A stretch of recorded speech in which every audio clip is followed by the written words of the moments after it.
So, it's 2025 now, the year we will finally see a new Battlefield game. 4 years after the release of Battlefield 2042, the next entry of the series is just around the corner, and while we are patiently waiting for a first teaser, trailer or gameplay of the new title, I thought it's the perfect time to sum up everything we already know and what we might have to expect from it. So we got quite a few leaks to the game over the past few months, most of them through Tom Henderson and Insider Gaming, but we also got first official details in September 2024 by Vince Zampella, who is the head of Respawn and the group general manager for EA Studios. He was in an interview with IGN where he gave us some promising insight, and of course I'm gonna put all of the links to the interview and also to the leaks in the description below, so you know that I'm not just making all of this up. So the first thing we learned about the new Battlefield, and there was actually quite some time ago already, probably around the end of 2023, is that we can expect to see a single player campaign again, a multiplayer and a secret mode that is supposed to offer more variety within the Battlefield universe. But by now we got leaks that are saying this secret mode is a free-to-play battle royale. This mode is developed by Ripple Effect, which was formerly known as DICE LA,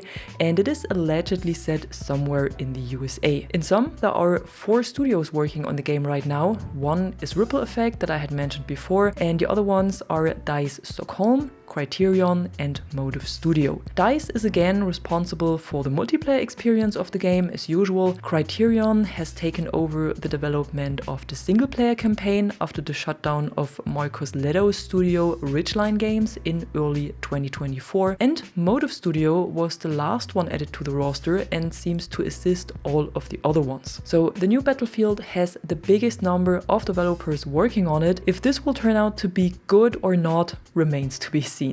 I'm actually also hoping that we will see Portal being included again, maybe in a 2.0 version, because I think it had a lot of potential that was not really used in Battlefield 2042, and it would be a wasted opportunity to scrap it. However, when it comes to the setting, Vince Zampella has officially confirmed that the new game is going back to the roots of Battlefield, and he specifically mentioned that he sees Battlefield 3 and 4 as the peak of the franchise, and that's also where he wants it to return to. So after taking us to the front lines of World War I, World War II and the near future, Battlefield returns to a modern setting again, and according to leaks it will be set somewhere between 2027 and 2030. This counts for the multiplayer as well as for the single player campaign that will also finally return to the franchise after being left out in 2042. And according to Insider Gaming, it will be focused on a massive conflict between private military groups and the NATO. When we're talking about the multiplayer, Zampella also confirmed a course correction compared to Battlefield 2042, because with the new title, the franchise will return to 64 player modes instead of the 128 players that were a selling point of 2042, but turned out to be not as popular within the player base. And the same goes for the specialists. They were also not quite popular within the player base, and they will also not come back with a new title. Instead, Battlefield returns to a traditional system with 4 classes. But the back to basics approach doesn't seem to stop at the gameplay mechanics,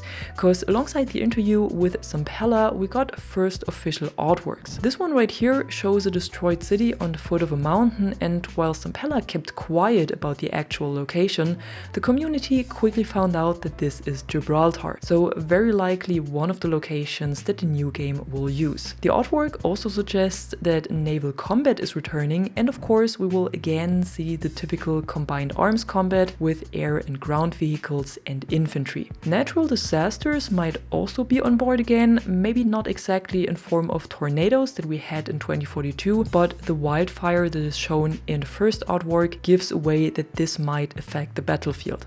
And then the overall color scheme is also more reminiscent of Battlefield 4, so it seems to get more dirty and grounded and not as colorful and vivid as Battlefield 2042 was, at least in its early days. When it comes to the release, recent leaks say that we can expect the next Battlefield in October 2025, but I think this was to be expected because Battlefields usually launch around October or November. And With the launch, we will see around 10 multiplayer maps, which would put it in line with Battlefield 1, 3 and 4, and around 45 different weapons, so double the amount that Battlefield 2042 had at launch. We will also see an overhauled destruction system, at least according to leaks, because they say that the game will have caliber-based destruction, so different calibers cause different amounts of destruction and penetration, probably similar to what we had in Battlefield 5. And the fact that they are using a new version of the Frostbite engine to develop this game also speaks for a destruction system that is different from the one we had in 2042. Whether there will be Levolution events again like we had in Battlefield 4 is not known yet, but I personally would like to see them return.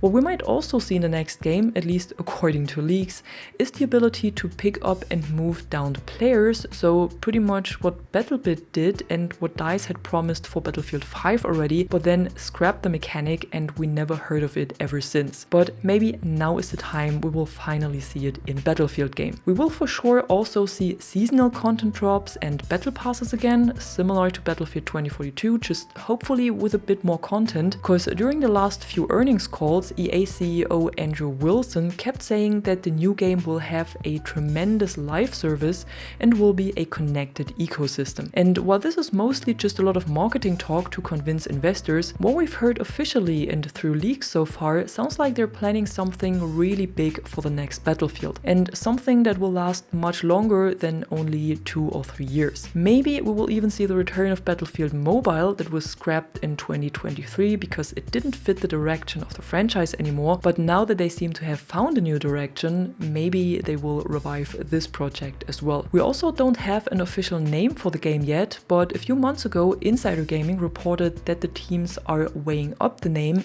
and it might either be Battlefield or Battlefield 6. I'm personally hoping for Battlefield 6 though, because calling it only Battlefield may cause some confusion, especially when people are searching for it on YouTube or Google. But before the official release, we will also see the return of a community test environment, hopefully similar to Battlefield 1 or 4, so a program to get the community in on the game before an open beta and also to gather feedback from the actual player base. According to the latest update of Insider Gaming, we can expect big announcements soon, so I don't think we will have to wait for too long until the start of the CTE.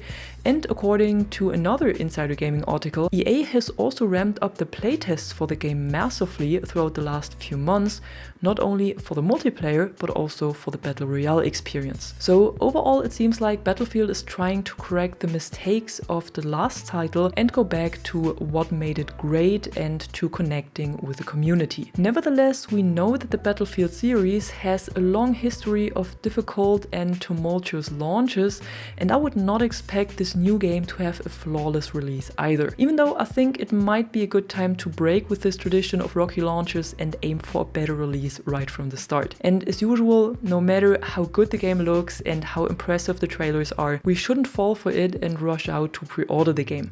Let us get our hands on it first and then we see how good it really is. And that was it for today, everything we know about the next Battlefield game so far. If I forgot anything, let me know in the comments below, and if you enjoyed the video, don't forget to drop a like and subscribe, and I'm gonna see you in the next one. I'm the Catwoman and you are awesome.